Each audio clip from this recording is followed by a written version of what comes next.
Hi everybody, welcome back to the Campaign Nonviolence channel. I'm here today with Andrea Koverman, one of my bestest friends. She is also on the board of Bene. Andrea, thanks so much for being here today. My pleasure. Thanks. We're here at the Ignatian Family Teach-In for Justice. It's been an awesome weekend. And Andrea, I want to ask you a little bit about how did you get involved with Bene? I got involved first of all because I was a program manager at the Intercommunity Justice and Peace Center in Cincinnati, Ohio. And one of my areas was peace and nonviolence.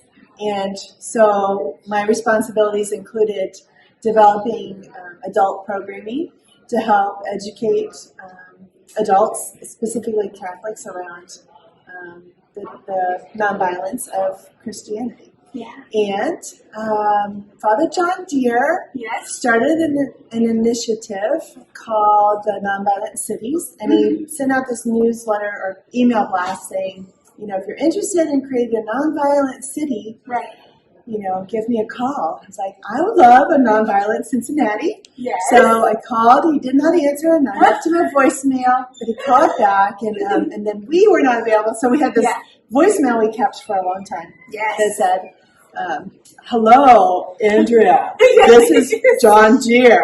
We're like, John Deere. So we were big fans already. Of course. So that's how I got started. And then, just loved the work and fell in love with the work of Bene. And so when Father Deere asked me to be on the board, I was very happy to accept. Oh, thank you so much. Yeah. And Andrea, you work on the border in Mexico, and can you tell me a little bit about that work? Yes. So I am a Sister of Charity of Cincinnati, and our formation house is on the border. So I had lived there when I was a novice, really discerning religious life. Right. So living with the sisters that were there in community and going across the border to do ministry with them on the weekends. Right. And I taught in a little Catholic school during the week. But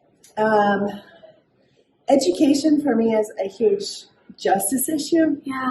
And so many people in our own country, our own children, are denied access to a quality education. Right.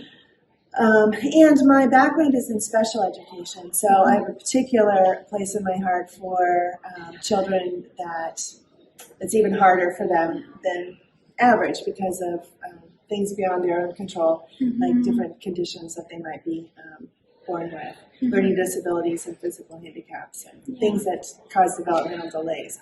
So when I went to Mexico, the little town is extremely impoverished, and the education, they just have no resources, so that what they're able to provide for the children is really,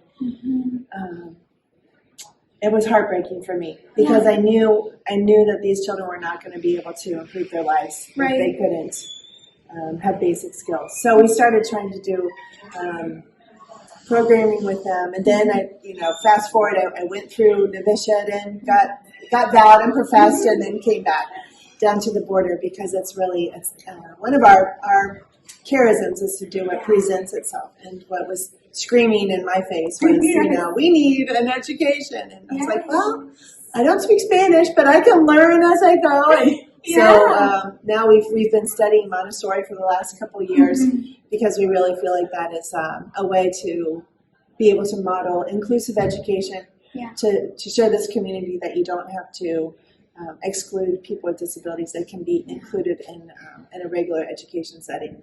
So that's what we're doing right now, trying to introduce our Montessori program. Oh, thank you, Andrea. Sure. And if you would like to get connected with Proyecto Santo Nino and the Sisters of Charity of Cincinnati, I will put links in the description.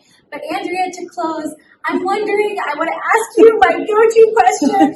What does nonviolence mean to you? I think really, if I said it very succinctly, nonviolence to me is the kingdom of God. Yes. That's what Jesus is talking about. That is the whole mission of Jesus, and that is the way that he was trying to incorporate into the way that we do everything. The followers of the way is nonviolence. Yeah. To stop dehumanizing and objectifying people, to remember our humanity and our connectedness. And if we do that, then we surely can't mistreat people. Yeah. So I think it's the kingdom. That's so beautiful, Andrea. Thank you so much for being here today and for being interviewed. I love you so much. I love you too, Rosie. Thank you.